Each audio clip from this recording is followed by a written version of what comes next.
no són casos aïllats. No? Que en 3 anys hi hagin 7 persones que hagin perdut un ull no són casos aïllats. No? Que des del final de la transició hi hagin 9 persones assassinades a conseqüència de les bales de goma, l'últim, Íñigo Cabacas, no són casos aïllats. No? Que 30 persones hagin perdut l'ull a conseqüència de las balas de goma no son casos aislados.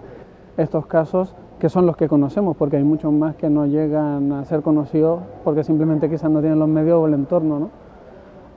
Pues son necesarios incluso para sustentar este sistema, y es así, la policía funciona de esa forma, la justicia, entre comillas justicia, funciona dándole la razón a los policías, aunque en muchos casos no es, en la mayoría de los casos no es veraz, ni siquiera su versión, y bueno, y el sistema judicial lo apoya totalmente y el político igual.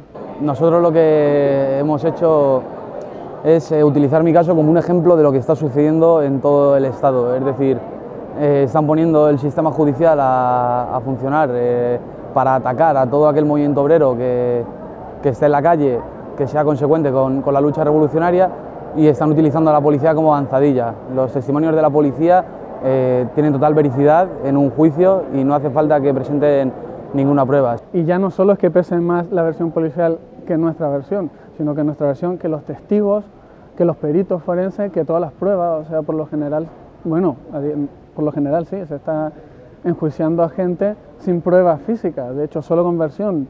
En casi todas las condenas que hemos tenido en el de Alfon no tienen huella en las cosas que han recogido, en los casos de los chicos de Cambien ni siquiera están los objetos arrojadizos que dicen que es mínimo y necesario para condenar a alguien. Nos llevaron a juicio con la única prueba que era la palabra de la policía, es decir, no había ninguna prueba ni de huellas, ni de cámaras, nada que nos inculpase en esa acusación, y aún así la jueza ha decidido el ingreso en prisión a sabiendas de que no había ninguna prueba, y que además se cometieron bastantes irregularidades en todo el proceso, con la rotura de la cadena de custodia de este artefacto explosivo o pues las contradicciones de la policía en el juicio. El día del asesinato de Pedro se nos presenta una pareja de la Guardia Urbana en casa diciendo que tenemos un familiar en Belvitge que ha tenido un accidente. En ningún momento nos dijeron ni que era nuestro hijo, ni que había recibido un tiro en la cabeza, ni nada.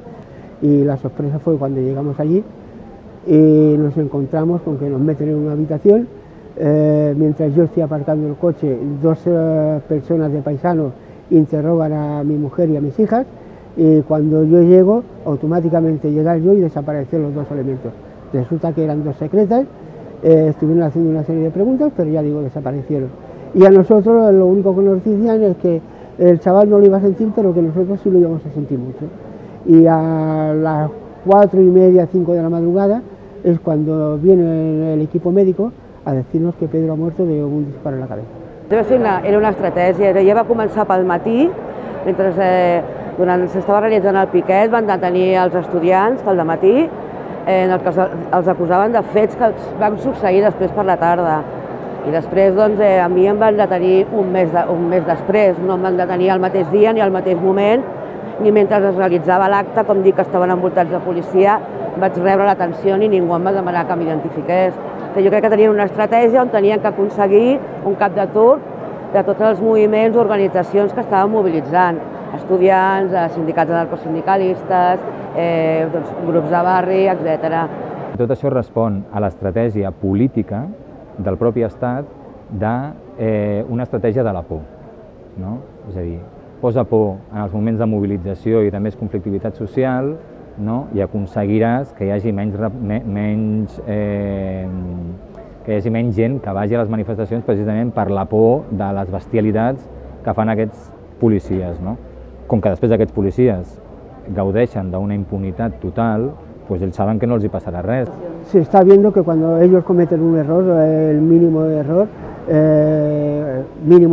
estamos hablando con resultados de muerte, no les pasa absolutamente nada. O les caen, si se llega a condenar a alguno, les caen unas condenas totalmente pírricas. Tenemos el ejemplo muy reciente de la imprudencia que cometieron 4 municipales en Tarrasa hace 5 o 6 años con Jonathan Carrillo. Ha salido el juicio y resulta que indultan a los 4 policías, no hay ningún culpable, no hay nada que reclamar ni nada que hacer. O sea que la impunidad que ellos tienen és total i absoluta. Per una banda, el corporativisme policial, no? Que empara entre ells, s'emparen entre ells els agents i actuen més com una màfia, no? Amb la llei del silenci, que no pas com un cos diguem, al servei dels ciutadans.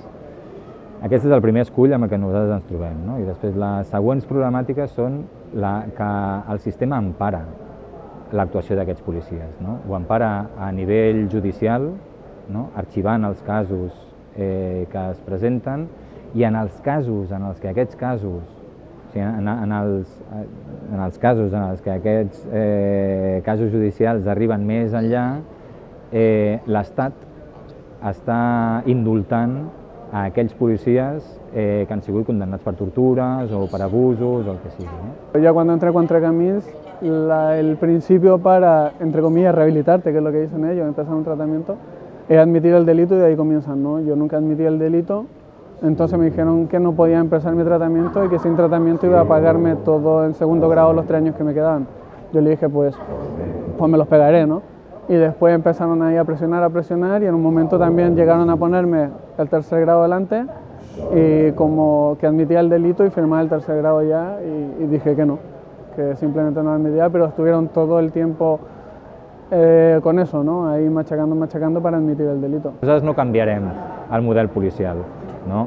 Però d'alguna manera el que sí que podem fer és fer visible, no? L'armament amb el que compten i sobretot la brutalitat i la impunitat que tenen, no? És a dir, els Mossos d'Esquadra han deixat cecs a persones amb les porres, no? I han matat a cops de puny i a patades. No necessiten un armament sofisticat, no? És la manera de fer, no? És aquesta brutalitat que va acompanyada, òbviament, d'aquesta impunitat judicial, per una banda, que és important, i pitjor encara, aquesta impunitat política de la que gaudeixen. La criminalització de la protesta utilitza els aspectes legals i extralegals, és a dir, són els polítics i la policia i també la justícia la que decideix en quin moment com té que actuar. Hi ha fets similars, és a dir, doncs, actua d'una manera i amb altres fets quan interessa criminalitzar i quan interessa crear una alarma social inexistent, doncs utilitzen tots els seus mitjans per reprimir-nos. Yo dentro de prisión sí que pude respirar un poco porque estaba entre iguales. Y claro que había una presión, pero había más presión como esto de preso peligroso desde afuera, de instituciones penitenciarias y desde justicia, no desde policía. Y claramente yo creo que policía hacía mucha presión para que, mal dicho, ¿no? Que nos putearan, y de hecho somos conscientes de que la había, hemos sabido que había presión, pero bueno, sabíamos que nos íbamos a enfrentar a eso y bueno, si pasaba más tiempo entre los presos para mí no era el problema. Tot era una estratègia en què la CGT era important doncs, que hi hagués algú que patís la repressió. En aquell moment la policia i Fèlix Puig, que en aquell moment era el responsable d'Interior, era donar un cop d'efecte a la CGT perquè en aquell moment era secretària d'organització. Per tant, era un cop important per a la meva organització si em detenien i posteriorment m'ingressaven a presó. Yo no le veo mucha solución mientras siga habiendo policía, porque la policía sigue estando sustentada por esa credibilidad frente al sistema y yo creo que van todo de la mano, ¿no? La policía, su veracidad, el sistema que lo sustenta y todo. La única forma que tenemos de poder enfrentarnos a ellos es unirnos y luchar, y sabiendo que la lucha no es fácil y que vamos a tener mucha represión encima, porque és una cosa que les toca directament a ells. Hi ha d'haver un debat social sobre el tipus de policia que volem, no? O el tipus de policia que necessitem, si en necessitem, no? I com ha de ser. El sistema de captació dels policies, el sistema de formació dels policies, és a dir, des de la base, no? Hi ha d'haver un replantejament de tot.